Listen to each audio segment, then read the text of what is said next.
मणिपुर में महिला को निर्वस्त्र कराकर परेड कराने की शर्मनाक घटना ने पूरे देश का ध्यान मणिपुर में 80 दिनों से जारी हिंसा की तरफ खींचा। इस मामले पर सुप्रीम कोर्ट ने नाराजगी जताते हुए कहा कि हिंसा पर केंद्र और राज्य सरकार ने अब तक क्या कदम उठाए हैं। अगर हालात नहीं सुधरे तो कोर्ट को दखल देना होगा। एनएन वार्ता एक्सप्लेनर में जानेंगे बीते 80 दिनों में मणिपुर में क्या कुछ हुआ। इससे पहले जानते हैं हाल ही में हुए इस वीडियो लीक के पश्चात मणिपुर में क्या कुछ हुआ। मणिपुर के चुराचांदपुर और इम्फाल के पास रात भर मेइतेई और कुकी समुदाय के बीच फायरिंग हुई, जिसमें ऑटोमेटिक राइफल्स, बमें और विस्फोटकों से हमला किया गया। इस बीच मिजोरम में पूर्व उग्रवादी संगठन शांति समझौता MNF रिट्रेंस एसोसिएशन ने मेइतेई समुदाय को सतर्कता बरतने की एडवाइजरी जारी की, जिसके बाद डर के चलते मिजोरम में मेइतेई समुदाय के करीब 10,000 लोगों ने पलायन शुरू कर दिया है। मीडिया रिपोर्ट के अनुसार मणिपुर में जिस तरह से हालात बदल रहे हैं, उसकी वजह से दूसरे राज्यों में रहने वाले मेइतेई समुदाय की मुश्किलें बढ़ रही हैं। दरअसल मणिपुर में 4 मई को भीड़ ने 2 महिलाओं को निर्वस्त्र कर सड़क पर घुमाया था।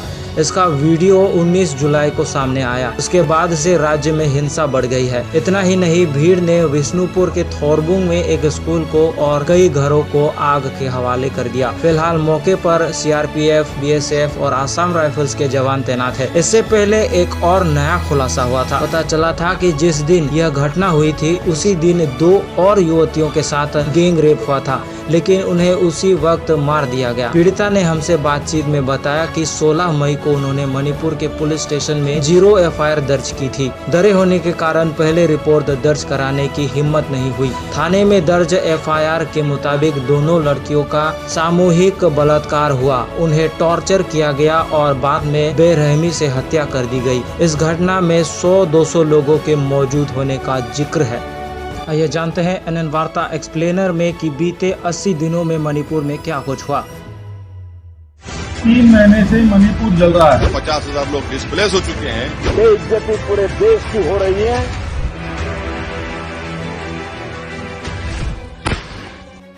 मणिपुर में लाखों लोग हिंसा की वजह से बेघर हुए तो कई लोगों ने अपनी जान गंवाई। हालात बताते हैं कि कुकी और मेइतेई समुदाय अब पूरी तरह से एक दूसरे की जान के दुश्मन बन गए हैं। हिंसा की वजह बना मेइतेई जाति को ST रिजर्वेशन देना, साथ ही जंगल में कुकी समुदाय की जमीन पर अतिक्रमण हटाने का सरकार का आदेश देना। कुकी समुदाय ने रिजर्वेशन के विरोध में 28 अप्रैल को चुराचांदपुर में एक मार्च निकाला था, जहाँ से हिंसा की शुरुआत हुई थी। इस उपद्रव में मुख्य तौर पर पुलिस और कुकी आदिवासी आमने सामने थे। तब से लेकर अब तक मणिपुर में चारों तरफ अगजनी और मार दो और जला दो के नारे गूंज रहे हैं। 80 दिनों में हिंसा में झुलस रहे मणिपुर की ऐसी ही कुछ घटनाओं को जानते हैं।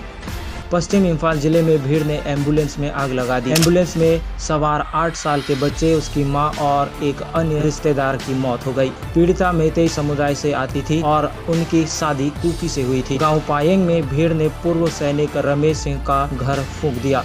इसके बाद हमलावर ने घसीटते हुए पहाड़ पर ले गए और गोली मार दी। इस वायरल तस्वीर में एक व्यक्ति अपने हाथ में कटा हुआ सिर और छुरी लिए दिख रहा है। यह मणिपुर के BJP विधायक शांति कुमार के सुरक्षा गार्ड मेरोम बम रोमेश मेगांग है, जिन पर कुकी समुदाय के डेविड ठिक नाम का एक शख्स की हत्या का आरोप है। मणिपुर इम्फाल के पूर्व जिले के सा वोंगवोंग इलाके में एक महिला की गोली मारकर हत्या कर दी गई। इसका चेहरा बिगाड़ दिया गया। 6 जुलाई को स्कूल के बाहर महिला की गोली मारकर हत्या कर दी गई। साथ ही एक लड़की को हथियारबंद लोगों ने बुरी तरह पीटा और उससे मरा हुआ समझकर छोड़कर वहां से चले गए। हिंसा भड़कने के बाद केंद्र ने राज्य की चुनी हुई BJP सरकार से कानून व्यवस्था अपने हाथ में ले ली है। राज्य में कर्फ्यू लगा हुआ है, इंटरनेट सेवाएं बंद है। मेन हाईवे को प्रदर्शनकारियों ने बंद कर रखा है। गृह मंत्री अमित शाह राज्य का दौरा कर चुके हैं। इसके बाद भी यह हिंसा थमने का नाम नहीं ले रही है। जानकारों का कहना है कि ये जल्द खत्म नहीं होने वाला। ये तब तक चलता रहेगा जब तक दोनों समुदाय में से कोई हावी नहीं हो जाता, यानी डोमिनेट नहीं कर लेते हैं। इस विषय से जुड़े मिलते हैं एक नए अपडेट के साथ। एनएन वार्ता, नॉर्थ ईस्ट इंडिया।